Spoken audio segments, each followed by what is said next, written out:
오늘은 예수님의 비유 하나를 들어서 은혜를 나누려고 합니다. 제가 지난주에 주어 칼럼에 토토스 크리스토스를 말씀드리면서 알곡과 가라지 비유를 잠깐 언급했어요. 그리스도의 몸된 교회를 이룬 모든 사람들은 모든 것을 수용하고 끝까지 사랑해야 함을 강조한 이 토토스 크리스토스의 교리를 설명하면서 이 비유를 예로 들었습니다. 우리가 아는 것처럼 예수님께서는 비유를 자주 사용해서 말씀하셨어요. 비유의 내용은 주로 농업 혹은 목축업, 어업에 관련된 것들이었죠. 그중에 씨 뿌리는 비유는 어린아이들도 다 아는 그런 유명한 비유이죠. 어떤 사람이 씨를 뿌렸는데 그 씨가 여러 곳에 떨어졌습니다. 길가에, 돌짝밭에, 가시덤불에, 그리고 좋은 땅에, 옥토에. 이야기는 마태, 누가 그리고 마가이로는 공관봉서 전체에 기록된 말씀입니다. 그만큼 초기 기독교 안에서 널리 알려진 이야기라고 하는 뜻이겠죠. 그런데 마태복음 기자는 오늘 설교 본문에서 마가와 누가복음에 없는 또 다른 하나의 씨 비유를 우리에게 말씀합니다. 이거 씨 뿌리는 이것도 비유죠.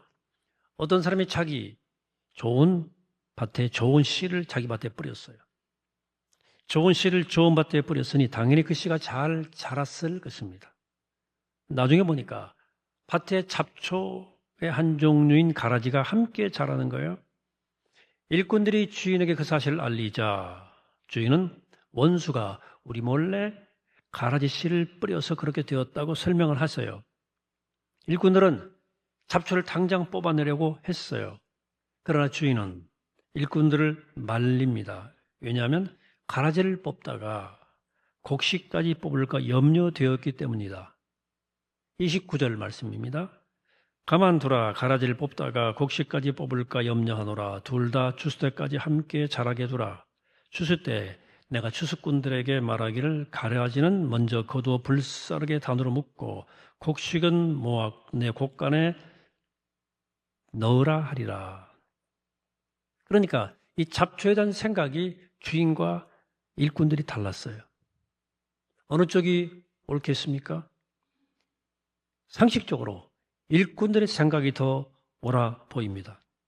혹시 농사 지어본 분들 계십니까? 작은 텃밭이라도 갖고 보신 분들은 잡초가 그 식물에 얼마나 치명적인지를 잘 아실 거예요.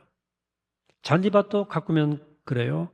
여름철 특히 이렇게 비가 많이 오는 그 자주 오는 계절에 토끼풀, 당 조금만 내버려둬도 토끼풀이 잔디밭을 뒤덮습니다. 잡초는 눈에 띄는 대로 뽑아내는 게 농부의 올바른 태도예요. 가라지를 뽑다가 곡식까지 뽑을까 하는 주인의 염려도 이해 못할 것은 아니지만 그래도 농사를 잘 지으려면 부분적으로 좀 어린 곡식이 손상되는 것을 감수하고서라도 잡초를 제거해야 하는 것이 상식이에요. 그러므로 순전히 농사의 효율성만 놓고 본다면 주인이 틀렸고 일꾼들이 옳아요. 오늘 비유를 제가 비유라 말씀드렸죠. 비유는 하나의 어떤 이야기를 통해서 다른 어떤 것을 유추하고 그리고 깨닫게 하는 가르침의 방법이에요. 그래서 비유는 때로 비약도 있고 모순도 있습니다. 예수님의 다른 비유인 포도원 주인의 비유를 보시면 그 주인은 1시간 일한 사람과 10시간 일한 사람에게 똑같이 하루 일당인 한 데나리온을 주었어요. 이건 경제 논리에도 경제 정의에도 맞지 않는 얘기입니다. 이것이 하나님의 나라에 대한 비유란 점을 기억하셔야 됩니다. 하나님의 나라는 은혜로 움직이는 나라인데 은혜라고 하는 것은 1시간 일한 사람도 똑같이 받는 것이고 실제로 우리 삶 속에도 그런 은혜 원리가 작동해야 한다 하는 사실을 깨우쳐주는 비유예요. 능력이 좀 모자라거나 형편이 좀 되지 않아서 일터에 늦게 들어온 사람도 모두 가족이 있고 그러나 하루 먹고 하루 살아야 되니까 필요가 있으니까 똑같이 대우하라 하는 것입니다. 정의를 넘어선 은혜 원리를 강조하는 거예요. 오늘 이야기도 일반적인 농사법과 배치되는 부분들이 좀 있지만 그건 그렇게 중요하지 않은 거예요. 그러면 이 비유가 듣는 이로 하여금 무엇을 생각하게 하고 무엇을 깨닫게 하는 그래서 이해를 아는 게 중요하죠. 그게 뭘까 하는 겁니다. 오늘 이야기에서 우리가 중요하게 묵상할 대목은 가라지를 추수 때까지 그대로 두게 따른 집주인의 생각입니다. 이것이 악에 대한, 악한 현실에 대한 성경의 관점이에요. 우리는 악이 전혀 없는 세상을 꿈꾸지만 현실적으로 가능하지 않습니다. 악은 그 존재론적이어서 그 뿌리가 깊기 때문에 사람의 힘으로 적당히 처리 해결할 수가 없어요. 국가가 나서고 검찰과 경찰이 아무리 악을 척결하려고 나서도 결국 간단한 일이 아닙니다. 요즘에 검찰 개혁이 우리 시대의 중요한 개혁의 주제가 되었지요. 그동안 무소 불위의 검찰 권력의 폐해가 심했던지라 동의가 되기도 합니다. 그러나 동시에 개혁이란 말이 만능이 아니라는 사실도 꼭 기억해야 돼요. 이런 법과 제도만 고치면 된다는 생각, 조금 나이브한 거예요. 나라를 새롭게 하고 싶다는 충정들은 이해하지만 그런 외침들이 그저 정치적인 수사에 그쳤던 수많은 역사를 우리는 기억하기 때문에 그렇습니다. 그러니까 올바른 것, 계획을 외치는 것만으로 세상의 부조리나 불의가 다 사라지는 것은 아니다. 외침과 구호만으로 되는 일은 없습니다. 더구나 이런 것들을 주도하는 주체 자체가 잘못될 때도 많았어요. 역사의 경험이에요. 지난 정부 시절에도 무슨 이권 카르텔을 혁파하고 반국가 세력을 일소하겠다고 목소리 높였지만 결국 비상계엄이란 자충수를 두고 말았어요. 오공화국 때 전두환 정부 때는 관공서 입구에 정의사회 구현이라고 다 써붙였어요. 정의사회 구현. 얼마나 사회가 정의로워졌나요? 미국은 자신을 세계를 지키는 경찰국가로 자임하지만 최근의 행보는 전 세계를 혼란에 빠뜨리고 있습니다. 자기 마음에 들지 않는 나라들을 불량국가로 낙인찍고 관세협상에서 불이익을 준다거나 강덕의 힘을 자국의 이익을 위해서 아낌없이 사용합니다. 그런 자기 중심적 힘을 가지고 당연히 세계를 바르게 할 수 없죠. 오히려 그들도 악을 행할 때도 있죠. 정말 요즘 같아서는 정말 미국이 우리의 동맹국가가 맞을까 회의가 될 정도예요. 또 한편 국제 질서 속에서 절대선이라는 게 존재하는가에 대한 그런적 물음이 존재해요. 절대적으로 선한 나라가 있는가? 다 차국 중심주의니까. 그러니까 세상에 악을 없애겠다는 사람들은 목소리부터 높이지 말고 먼저 자기를 성찰해 봐야 된다. 여러분, 왜 세상에 악은 이렇게 없어지는커녕 줄어들지도 않는 것일까요? 이 문제에 대해서 어떤 사람들은 사람들이 먹고 살기 힘들어서 그렇다. 혹은 또 교육 수준이 낮아서 그렇다고 하는 사람도 있더라고요.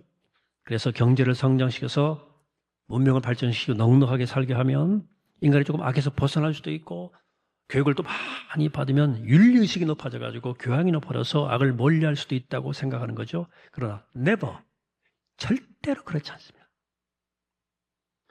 악은 살사게 된다거나 높은 수준의 교육을 받는다고 해결되는 것이 아니에요. 그걸 통해 인간이 조금 세련되게 보일 수는 있지만 그 중심은 똑같아요. 사악해. 오히려 그 반대라고 보는 것이 더 정확합니다. 경제성장과 계몽을 지상 목표로 했던 현대 문명이 인간을 얼마나 악하게 만들지 아십니까? 제가 좀 너무 비관적인가요? 세상을 그렇게 제가 보는 것일까요? 에릭 프롬이 말한 것처럼 인간은 문명이 발달할수록 더 파괴적 행동을 일삼는다 그랬어요. 전쟁만 보세요. 내가 말씀드린 기억이 나는데 지금 이스라엘 또다시 가자 시티에 집중포화를 가하고 있습니다. 예전의 전쟁은 페이스 투 페이스, 사람과 사람이 직접 상대했어요. 칼이나 창으로, 총으로 상대를 죽여야 돼요. 내 칼에, 내 창에, 내 총에 죽어가는 사람들을 눈앞으로 보기 때문에 항상 전쟁에는 양심의 가책에 따랐어요. 괴로운 거야. 트라우마가 있는 거야. 그럼 문명이 발달하면서 상대를 직접 대면하지 않는 상황에서 하는 전쟁이 가능해졌습니다. 우리가 현대전에서 목격하는 것처럼 이제는 컴퓨터 화면을 보면서 거기서 대량 살상 무기를 발사합니다. 여러분 지금 지구촌 상공에 얼마나 많은 비행기들이 오갑니까? 보통 수백 명의 승객을 태우죠. 한 10년 됐나요? 꽤 전에 우크라이나 상공을 지나던 말레이시아 항공기가 미사일 요격으로 격추돼서 298명 전원이 사망했어요. 버튼 하나로 여객기를 떨어뜨려 버린 거예요. 그러니까 여러분 전쟁 나면요. 이제는 땅에서만 아니라 하늘에서 바다에서 무슨 일이 일어날지 아무도 모릅니다. 첨단 문명 시대에는 전쟁마다 뒤리타라가 돼가지고 게임처럼 양심에 가책받지 않은 채 더 큰 악을 행할 수 있어요. 무자비한 세상입니다. 그러니까 문명의 발전으로 악을 없애겠다? 천만의 말씀. 착각이에요, 착각.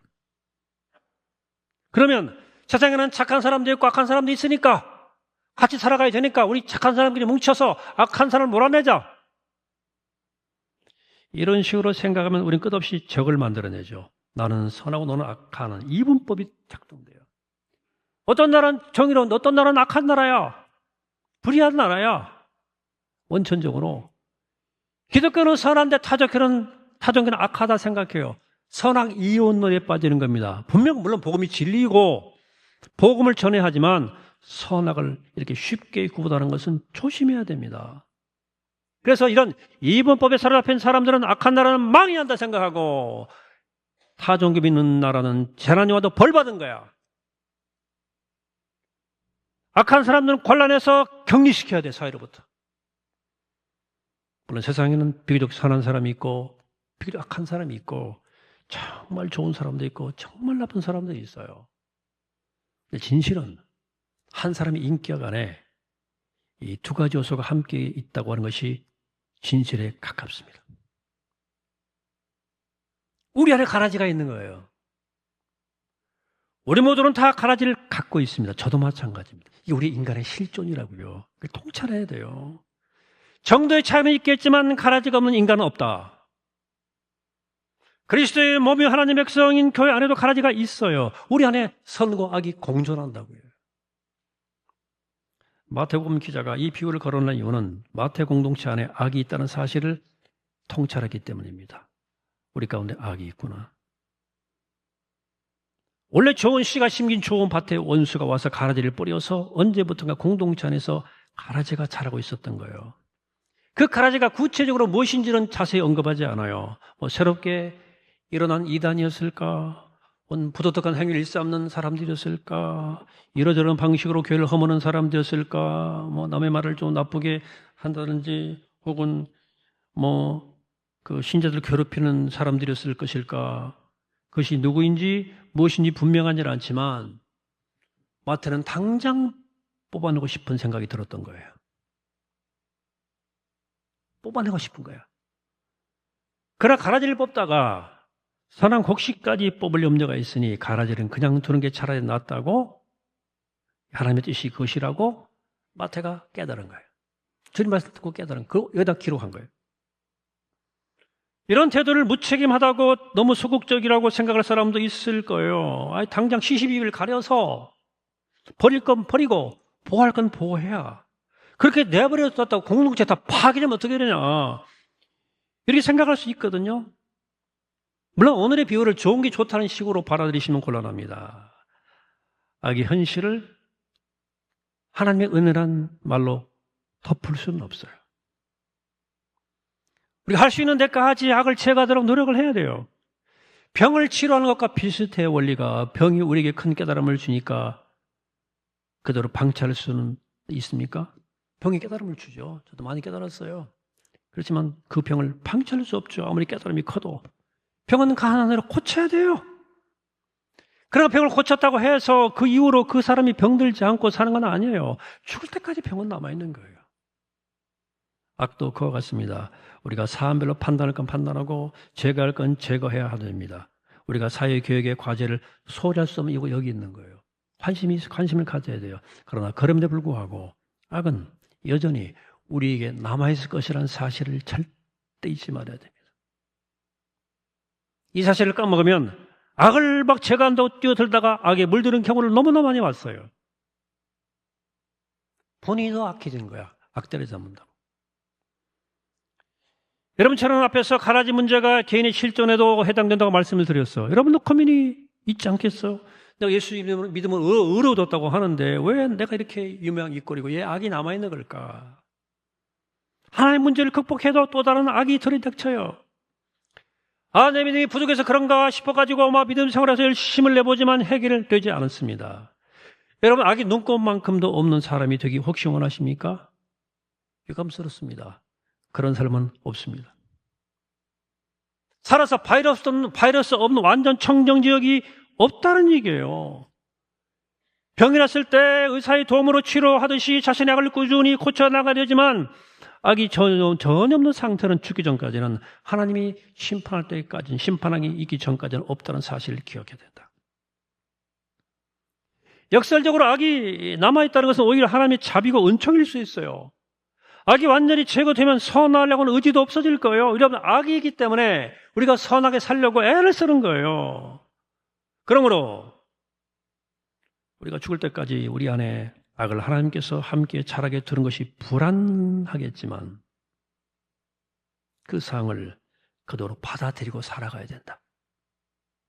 그리고 하나님께서 그날에 모든 것을 명명백백하게 가르쳤다는 사실을 믿어야 된다는 거예요. 이 표현은 우리에게 중요한 사실을 가르쳐주고 있습니다. 그것은 지금은 심판의 때가 아니고 은혜의 때라는 사실입니다. 가라지가 알곡될 수도 있어요. 우리 안에 알곡과 가라지가 가능성이 함께 있는 것처럼 모든 사람이 알곡일 수도 있고 가라질 수도 있어요. 우리는 성령의 도우심을 통해서 이걸 점점점 분별해 가는 거예요. 내 안에 뭐가 가라지고 알곡인지. 이게 영적인 성숙이에요. 점점점 분별력이 더해가는 거죠. 그리고 오늘 본문에서 더 중요한 내용은 추수 때가 온다는 거예요. 가라지와 곡식이 분리된다는 거예요. 가라지는 불살라 버려지고 곡식은 곡간에 넣는다. 씨뿌린 농부를 인자라고 그랬어요. 마스터, 주인. 인자가 세상의 마지막 때 심판자로 활동하신 그리스도를 가리키죠. 이 인자, 최종 심판자가 집주인 농부가 가라지를 불에 사르듯이 악을 행하는 자들을 불에 던져 넣는다. 그리고 드디어 악이 완전히 제거되는 우주적 종말이 온다. 본문 41절이랍니다. 또 불법을 행하는 자들은 거두내어 풀무불에 던져 넣으니 거기서 울며 이를 갈게 되리라. 그때 의인들은 자기 아버지의 나라에서 해와 같이 빛나리라. 하나님은 하나님의 때, 심판의 때 모든 것을 완벽하게 분별하신다. 가라지는 풀무불에 던지고 의인들은 자기 아버지의 나라에서 해같이 빛날 것이다. 심판을 통해 생명이 우주가 완성이 되고 하나님의 영광이 완전히 드러날 것이다. 이 비유의 내용이에요. 이 비유는 우리에게 몇 가지 교훈을, 레슨을 줍니다. 앞서 잠깐 언급했지만 정리해보죠. 첫째, 하나님의 공동체에 대한 지나치게 이상적 기대를 버려야 한다는 교훈이에요. 이 말은 우리가 아름다운 공동체에 대한 꿈을 포기하라는 말이 아니에요. 그러나 꿈은 현실의 창을 통해서 바라볼 수 있어야 하는 안목이 우리에게 필요해요. 꿈이 현실이 돼야 되잖아요. 그렇지만 꿈은 꿈으로 끝나요. 꿈을 현실이 되게 하려면 현실 감각이 있어야 돼요. 이런 교회에 대한 환상적 기대를 갖고 교회 생활을 시작했다가 오래전에 실망하고 떠나가는 사람들을 가끔 목격하죠. 이것은 어쩌면 교회에 대한 장비빈 이상만을 지시했던 먼저 믿는 우리들의 책임일 수도 있어요. 우리 실제 모습에 대해서 좀 정직할 필요가 있어요. 우리가 세상을 변화시킵니까? 우리가 세상을 변화시키기보다 세상이 더 영향을 받는 거 아니에요? 정직해야죠. 아니, 우리가 이런 고백을 하기 전에 이미 세상은 우리의 불완전성을, 우리의 자기 모순을, 우리 안에 가라지가 많다는 것을 우리 이상으로 더 정확하게 알고 있습니다. 그래서 어쩌면 세상은 우리의 정직한 고백을 기다리고 있을지도 몰라요. 그들은 어쩌면 우리를 통해서 우리의 못남, 우리의 연약함, 우리의 가라지 됨에도 불구하고 우리를 변화시켜 가시는 하나님의 이야기를 듣고 싶어 하는지도 모른다. 세상에도 영적 목마름이 있는 거거든요. 그걸 너 못난 줄 내가 안다는 거예요. 네가 내 복음 때문에 변화됐니? 그 얘기 좀 해보라는 거예요. 둘째, 우리의 가장 중요한 책임은 가라지를 뽑는 것이 아니고 곡식을 심어야 하는 일임을 인식해야 한다는 레슨입니다. 가라지를 뽑는다는 게 무슨 뜻이에요? 내 알곡됨을 고백하기보다는 저 사람은 너는 가라지야. 너 가라지지. 핏대 올리는 것을 말하는 거예요. 형제를 정죄하는 거예요. 형제를 정죄할 때 우리는 어느새 형제와 자매의 자리가 아닌 심판자의 자리에 서 있는 거예요. 판단자의 자리에. 물론 이것은 우리 안에 있는 불의를 눈감아한다는 뜻은 절대 아닙니다. 가라지를 네가 뽑으려 하지 말라는 거예요. 네가 최종 심판자가 되지 말라는 거예요. 그래, 공동체 안에 어느 누구도 판단하거나 최종 판단자가 되거나 정죄하거나 거절하지 말아라. 셋째, 우리 모두 더욱 깨어 있어야 된다는 교훈입니다. 25절 합독해 봅시다. 25절 시작. 사람들이 잘 때에 그 원수가 와서 곡식 가운데 가라지를 덧뿌리고 갔더니 원수 마귀가 밭에 가라지를 뿌린 시각이 언제요? 사람들이 잘 때였어요. 사탄은 어둠의 때 활동합니다. 언제? 우리 영혼이 잠잘 때. 그때 우리는 사탄의 유혹에 덫에 사로잡히는 거예요. 뿐만 아니라 하나님의 사람들이 잠들었을 때 세상은 어두워지죠. 우리 그리스도인의 정체성이 뭐예요? 세상의 빛이죠. 빛이 빛을 발하지 못할 때 세상은 당연히 어두워지겠죠. 소금이 소금 역할을 못할 때, 부패를 막을 힘을 상실할 때 세상은 더 썩겠죠. 이때 뭐예요? 사단은 자기 영이 점점 확장되는 거예요. 당연하죠. 의인 10명이 없어서 망한 소돔과 고모라의 비극이 이거 말하는 거 아닙니까? 사랑하는 여러분, 우린 깨어 있습니까? 우리 매 순간 하나님과 연결되어 살면서 우리의 우리됨, 성도의 성도됨을, 우리의 거룩함을 온 만방에 드러내주고 있습니까? 마지막으로 우린 저마다 자신의 상태를 분별하는 일에 민감해야 한다는 교훈이 들어있어요. 여러분들 알곡이에요? 가라지예요? 여러분들 안에 알곡은 뭐고 가라지는 뭐예요? 아세요? 물론 우리가 예수 그리스도의 생명을 가졌다면 가라질 수는 없죠. 그러나 내가 알곡으로서 정체성은 있는데 알곡으로서의 성장을 멈춘 것은 아닌지 돌아보자. 알곡이 알곡으로서 역할을 못할 때 가라지는 자기의 때를 맞는 거예요. 원수마귀의 1차 전략은 죄인으로 하여금 생명의 하나님을 아예 만나지 못하게 하는 것이지만 2차 전략은 믿는 자를 타락시키는 거예요. 그래 그의 영혼을 그의 자기 지배력 아래 두고자 하는 거예요. 그리고 보면 41절 사탄의 역사는 모든 넘어지게 하는 것이라서 넘어지게 쓰러뜨려버린다.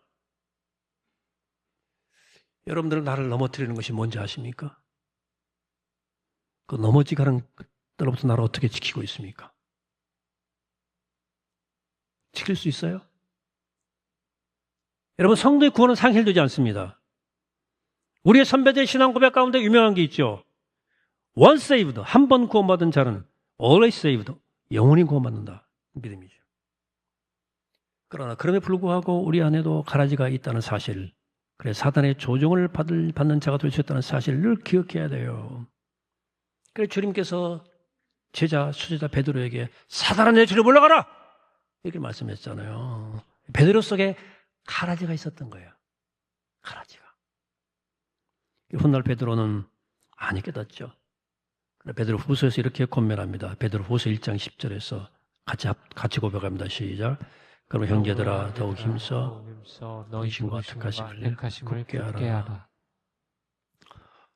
오늘 남신도의 주일입니다. 오늘 남신도의 주일을 지킨 남신도 여러분, 그리고 사랑하는 성도 여러분, 우린 지금 심판의 때가 아니라 은혜의 때를 살고 있어요.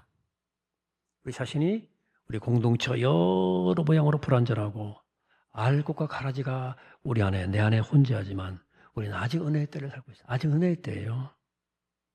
말하자면 우리는 하나님이 마지막 때 행하실 생명의 심판의 집행이 유예된 상태를 사는 거예요. 집행 유예 기간이에요. 꼭 기억하세요.